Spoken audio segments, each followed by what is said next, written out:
are watching FNI News. मंत्री श्री मोदी जी ने, गृह मंत्री श्री अमित शाह जी ने और भारतीय जनता पार्टी ने पिछले 10 साल से बहुत बड़ा धोखा किया है। दिल्ली सरकार की एक ओबीसी लिस्ट है। इस ओबीसी लिस्ट में, दिल्ली सरकार की ओबीसी लिस्ट में जाट समाज का नाम आता है। केंद्र सरकार की एक ओबीसी लिस्ट है। केंद्र सरकार की ओबीसी लिस्ट में दिल्ली का जाट समाज नहीं आता। तो दिल्ली यूनिवर्सिटी में जब बच्चे एडमिशन लेने जाते हैं तो उसमें दिल्ली के जाट समाज को रिजर्वेशन नहीं मिलता। दिल्ली यूनिवर्सिटी के कॉलेज में जाते हैं तो दिल्ली के जाट समाज को रिजर्वेशन मिलता है। केंद्र सरकार के किसी भी कॉलेज में या यूनिवर्सिटी में जाते हैं या केंद्र सरकार की किसी भी संस्था जैसे दिल्ली पुलिस हो गई, डीडी हो गई, उसमें नौकरी लेने जाते हैं तो दिल्ली के जाट समाज को उसमें रिजर्वेशन नहीं मिलता। बड़ी इंटरेस्टिंग बात यह है कि राजस्थान का जो जाट समाज है उनका नाम केंद्र की ओबीसी लिस्ट में है। तो दिल्ली यूनिवर्सिटी में जब एडमिशन लेने जाते हैं तो राजस्थान के जाट समाज को रिजर्वेशन मिलता है दिल्ली के कॉलेज में। दिल्ली के जाट समाज को दिल्ली के कॉलेज में रिजर्वेशन नहीं मिलता। ये तो हमारे पूरे दिल्ली के जाट समाज के भाइयों के साथ, बहनों के साथ बहुत बड़ा अन्याय है। और ये अन्याय ये जले पे नमक छिड़कने जैसा है कि 4 बार पिछले 10 साल में प्रधानमंत्री जी ने अपने घर बुला के और अमित शाह जी ने जाट समाज के नेताओं को आश्वासन दिया, भरोसा दिया, वचन दिया, गारंटी दी कि दिल्ली के जाट समाज को केंद्र की ओबीसी लिस्ट के अंदर डाला जाएगा। 26 मार्च 2015 को प्रधानमंत्री मोदी जी ने दिल्ली जाट समाज के प्रतिनिधियों को अपने घर बुलाकर यह वादा किया कि उन्हें केंद्र की ओबीसी लिस्ट में दिल्ली के जाट समाज को शामिल किया जाएगा।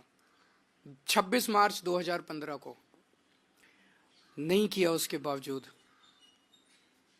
8 फरवरी 2017 को अमित शाह जी ने यूपी चुनाव से पहले चौधरी वीरेंद्र सिंह के घर फिर से दिल्ली और देश के जाट नेताओं को यह वादा किया कि जो स्टेट लिस्ट में ओबीसी जाती हैं उनको केंद्र की लिस्ट में जोड़ा जाएगा। फिर भी नहीं किया।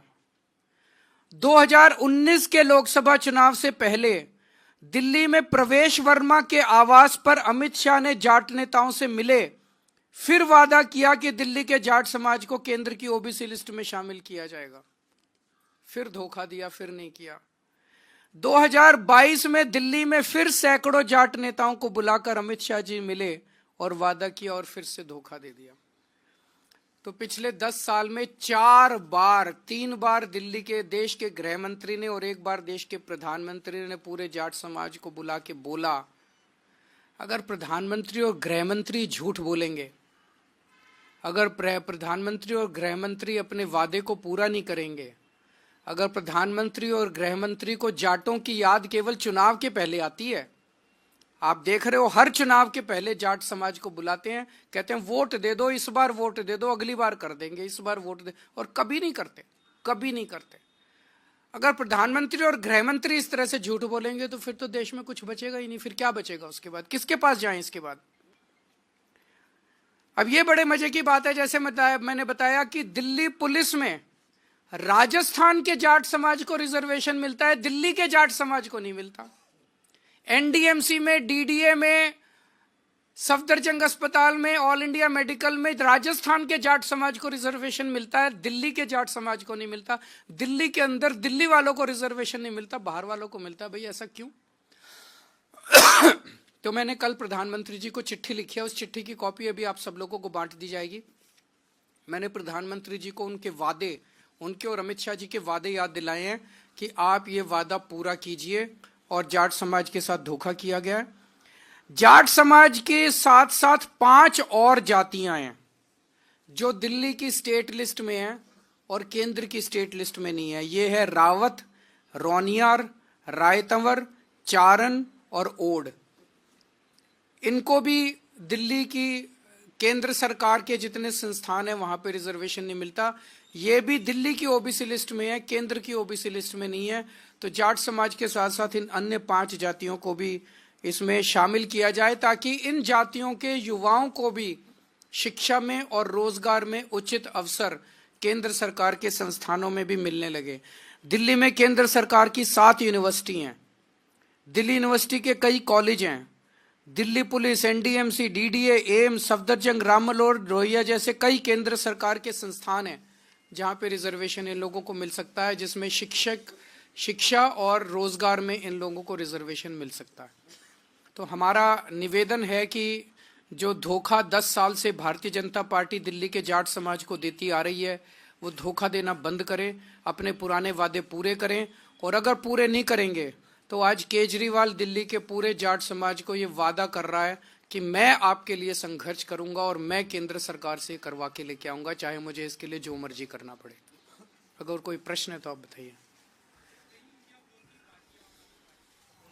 दिल्ली का चुनाव आम आदमी पार्टी और बीजेपी के बीच में है, ये इंडिया गठबंधन का चुनाव नहीं है।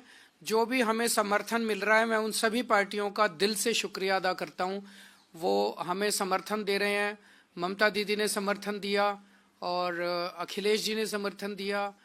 मैंने इसमें मीडिया में ही देखा है कि शायद ठाकरे जी की भी पार्टी शायद समर्थन दे रही है। मैं सब लोगों का शुक्रिया अदा करता हूं जो जो हमें आशीर्वाद दे रहे हैं, जो जो हमें समर्थन दे रहे हैं। कर लें, वो बस केस ही करने के लिए। वो बीजेपी उनको कहती है, वो तो बीजेपी का मोहरा है। बीजेपी कहती है चेस के अंदर 1 कदम चल तो वो 1 कदम चलता है, वो कहते हैं 2 कदम चल तो वो 2 कदम चलता है, वो कहते हैं राइट मुड़ जाओ तो वो राइट मुड़ जाता है, वो कहते हैं लेफ्ट मुड़ जाता है, वो कहते हैं केस करके आ तो वो केस करता है, वो कहते हैं इन आदमियों को खरीद ले तो वो आदमी हो तो वो तो